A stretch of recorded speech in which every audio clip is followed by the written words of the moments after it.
malagkit. Pero dagdagan ko ito ng kanin na normal na rice. So, ito yung aking buto-buto na chicken at meron akong bawang, sibuyas at luya. So, isahin po natin. Tayo dito ng mantika. Lagay ko ako ng patis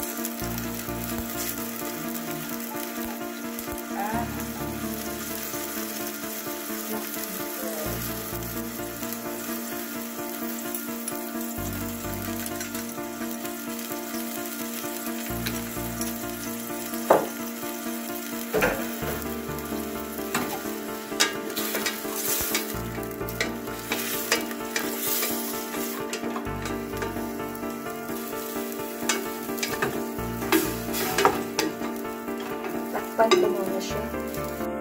So, sakto natin.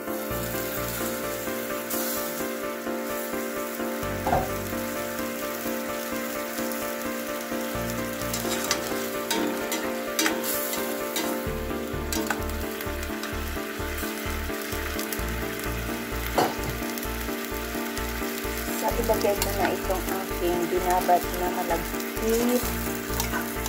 Ilagay ko na siya.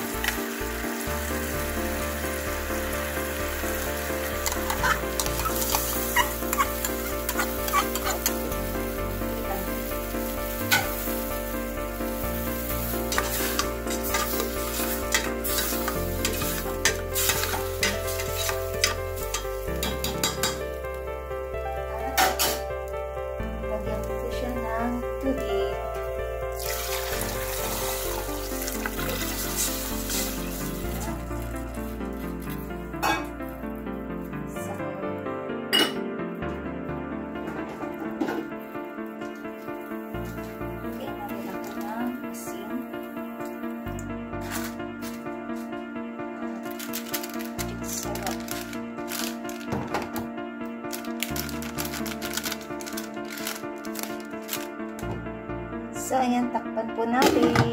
Ayan. Tayo natin kumulo. Ayan. Ating avocado.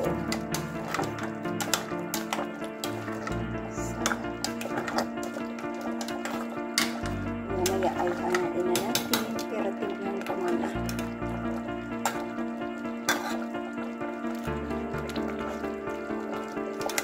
Okay na yung kanyang timpla. Lagyan ko na lang siya ng spring onion. Lagyan ko na lang siya ng spring onion.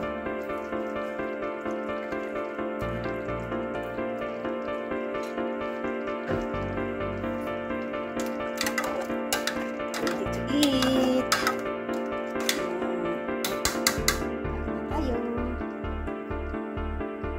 So, ayan na ang ating avocado. Kain na po tayo. At masarap na yan sa tag-ulan. Thank you so much. This is Lori's Kitchen. Thank you sa pagkatenggan ng aking partner at pag-watch ng aking videos. Sa hindi pa pa nakasubscribe ng aking channel, please to subscribe at hit ang bell button para lagi kayong updated sa aking parating na lulutuin dito sa aking kusina. Thank you and kain na po tayo. Tara, kain na tayo sa ating arroz caldo sa maulan na panahon. Salamat po and God bless. This is Lori's Kitchen. Thank you and bye-bye.